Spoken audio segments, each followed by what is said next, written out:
ఆంధ్రప్రదేశ్కు పెట్టుబడులను ఆకర్షించడమే లక్ష్యంగా ఏపీ సీఎం చంద్రబాబు సింగపూర్లో పర్యటించనున్నారు. ఈ నెల 26 నుంచి 31 వరకు 6 రోజుల పాటు సింగపూర్లో పర్యటించి దిగ్గజ సంస్థల ప్రతినిధులు, యాజమాన్యాలు, ప్రముఖులు, పారిశ్రామికవేత్తలతో భేటీ కానున్నారు. కూటమి ప్రభుత్వం ఏర్పడ్డాక దావోస్ పర్యటనకు వెళ్లిన సీఎం రెండో విదేశీ పర్యటన సింగపూర్ వెళ్తున్నారు. బ్రాండ్ ఏపీ ప్రమోషన్తో ఆంధ్రప్రదేశ్కు పెట్టుబడులను సాధించేందుకు ఈ పర్యటనను వేదిక చేసుకోనున్నారు.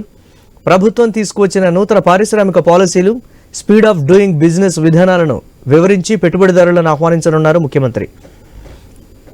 పోర్టులు, ఎయిర్పోర్టులు, హైవేలు, హార్బర్లు, భూముల లభ్యత, కనెక్టివిటీ, 1053 కిలోమీటర్ల తీర ప్రాంతం, నిపుణులైన మానవ వనరుల గురించి వివరిస్తారు. పారిశ్రామికవేత్తలను పెట్టుబడులు పెట్టాల్సిందిగా కోరనున్నారు.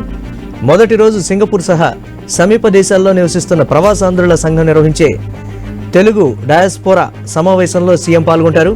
పేదరిక నిర్మూలనకు రాష్ట్ర ప్రభుత్వం చేపట్టిన P4 కార్యక్రమంలో భాగస్వాములు కావాలని పారిశ్రామికవేత్తలను కోరనున్నారు.